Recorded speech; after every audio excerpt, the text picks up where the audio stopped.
class. This will be the first of one of many sort of summaries of the video summaries of the discussion boards. I think it's a little bit quicker and easier for both of us if I do it this way. If I wait till the discussion board finishes up and then I type some responses in, you might not go back and read them.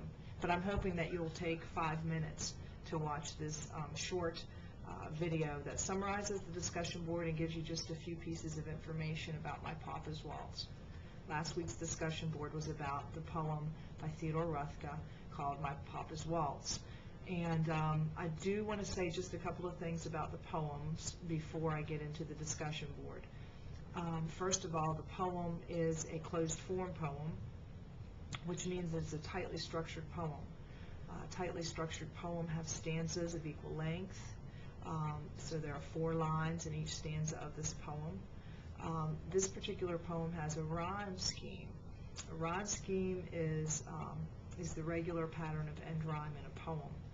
And what you do is you use letters of the alphabet to mark the rhyme scheme, and you look at the last word of each line. So the whiskey on your breath, breath is the first, the last word of the first line, you'd mark that with an A. To make a young boy dizzy. Dizzy doesn't rhyme with breath, so we're going to mark dizzy with B.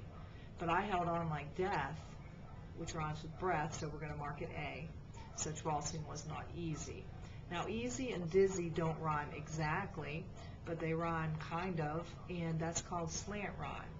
And you wouldn't look at that in isolation. If you look at the rest of the poem, that you'll see that A-B rhyme scheme repeated throughout. And so that is the rhyme scheme of the poem. It would be A-B, C-D, C-D, E-F, E-F. You go to the next letter of the alphabet. But if you ever hit a word in a stanza that rhymes with the stanza above, you go back to that letter. So it's just a way to kind of take note of what sort of pattern of rhyme is in a poem. And that's another element of closed form poetry.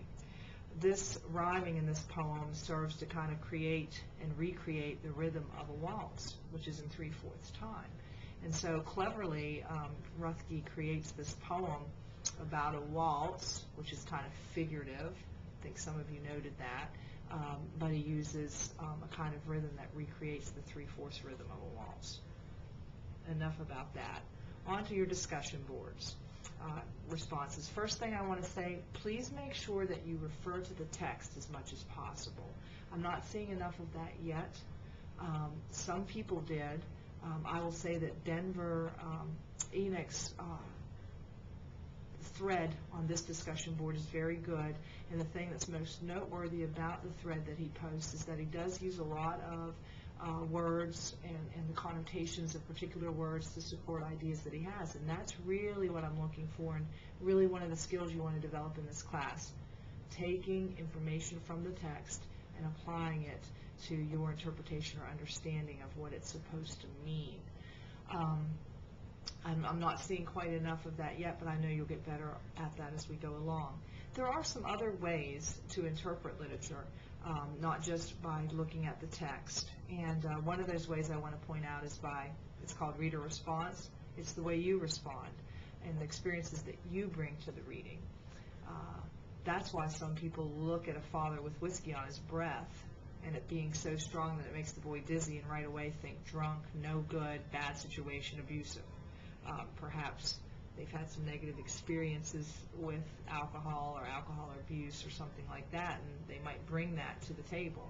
Other people, on the other hand, you know, if they haven't had those negative experiences with alcohol, might just sort of glance right by the idea that the dad had whiskey on his breath. So what you bring to the work of literature also kind of influences what it means. I want you to focus more on the text than your own experiences, but we never can ignore what you bring to the text. Then finally, sometimes we can use the biography or the life of the writer to kind of get at what the thing means. If you know anything about Theodore Roethke, he had battled with depression in his life. He had a semi-rocky relationship with his dad, and his dad did work as in the greenhouse with his hands a lot. So, you know, Roethke probably brought some of that experience and put some of that in the poem. I do want to say that There's a lot of debate about whether the poem is an abusive situation or a playful remembrance, but I want to remind you that rarely does something have to be either one thing or another. I think that sometimes gets us in trouble, either this or that.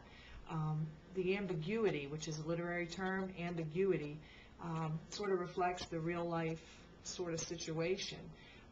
If there was some roughness and abuse, the kid really loves his dad. Saria pointed that out in her posting, that the kid will do whatever it takes to get the parents' love and attention, even if that love and attention isn't quite the way we would like it to be or would not fit a Hallmark card situation. So Marcus really hit the nail on the head when he said that it can be peaceful and hurtful at the same time, that there's a deeper meaning to hide the truth.